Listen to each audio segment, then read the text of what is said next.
I make no apology for saying that tulips are my favourite spring flowering bulbs. They come in a wide range of colours and they look good in any garden.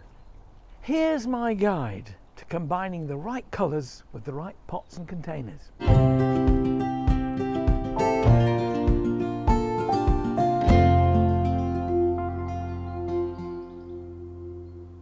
I'm going to plant a contemporary container first, something that is really quite sleek and chic, and then something just a little bit more out there.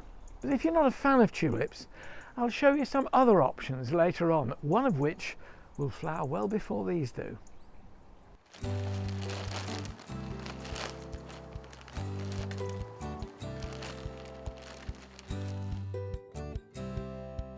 Thanks to their wonderfully upright, statuesque habit, tulips look great in contemporary gardens and contemporary containers. Now you could say this isn't contemporary, it's medieval. It's not lead, but it looks like lead, a lead container. But this colour really shows off tulips well.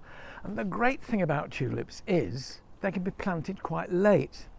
Try and get them in before Christmas, and then you'll enjoy a really good display in April and May. In a container like this, I could put a single colour which complemented this shade of battleship grey. But I'm choosing a combination of colours which I think do exactly the same, purple and white. Now, if it's beauty on a budget you're after, you can get the mixtures already put together like this. I'm going to mix my own. I've got varieties here which will do that purple and white trick. Queen of Night, very famous old variety. Purple Crystal, which has a fuzzy edge. And two whites, White Triumphita and Pays Bas. You need slightly less white than you've got purple because white stands out more, so majoring on the purple but with the white in between.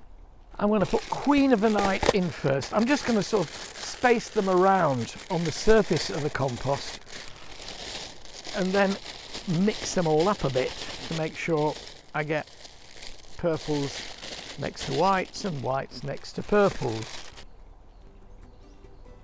I'm just spacing them with gaps in between them. You need not worry about the distance between them in a container like this. They're going to be much closer than this when I've got them all in.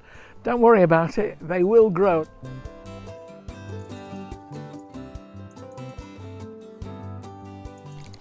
Pointy end upwards, all going in. Why purple and white?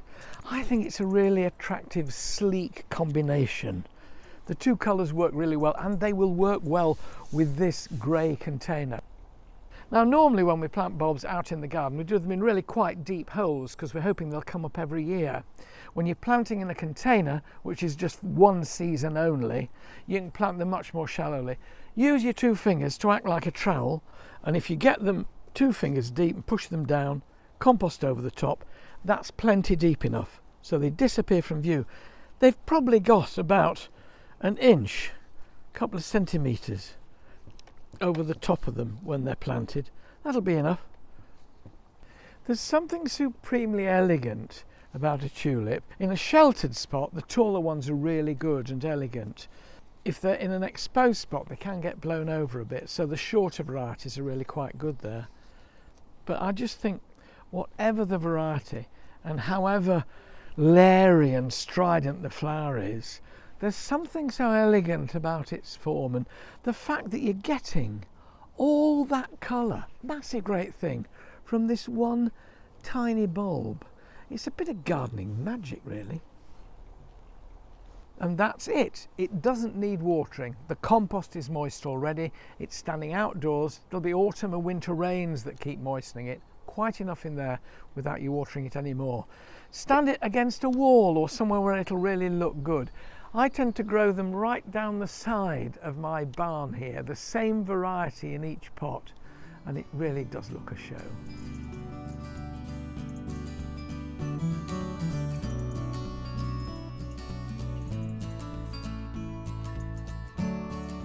Not all my plantings are subtly tasteful.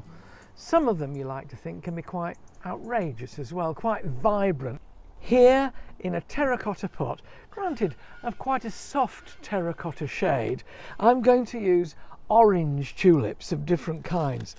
Each and every one of these hints of orange in it, and some of them almost entirely orange. And by mixing all these together, I'll have a pot of vivid sunshine. With all terracotta pots, you get a hefty hole in the base.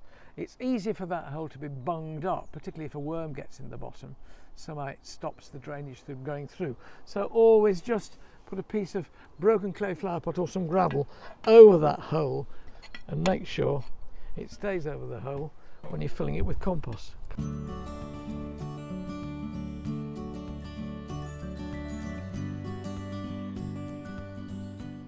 Open your packets and plant away once more, mixing them all up on the surface of the compost.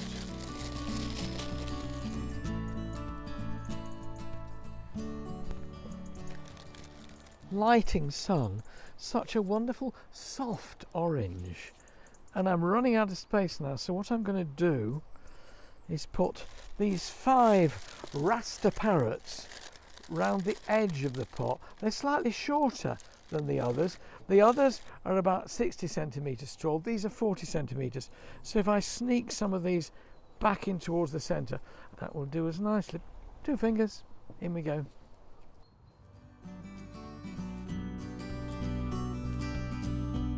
Nature will do the rest. Water from the heavens, outside, no bother.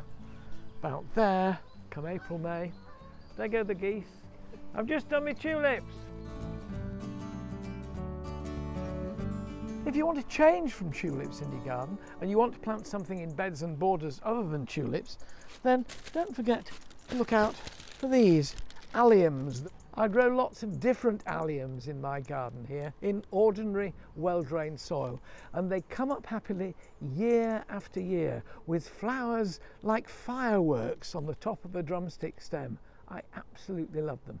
But if you can't wait for alliums or even for tulips, then I've got something for you that'll flower much sooner.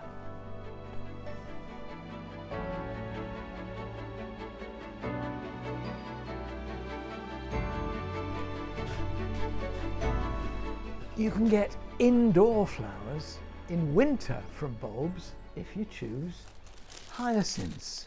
The lovely thing about these is, apart from their early flowering capability, they also have the most glorious scents. You can find these flowers in rosy pink like these, or blue or pale pink. The important thing to do is to plant all the same colour in one container. If you mix them up, they tend to flower at slightly different times, and then the impact isn't quite so good. So when you open the pack here, you'll find the bulbs are much larger than a tulip, and also they're already beginning to grow. The thing to check about bulbs is that they're firm when you buy them, and I can fit into there, I reckon, 7 or 8. The difference in planting with a hyacinth compared with a tulip, whereas we're burying tulips, with hyacinths we leave the nose sticking out of the compost, just like that. So the bulb is underneath the surface, but the nose itself is not.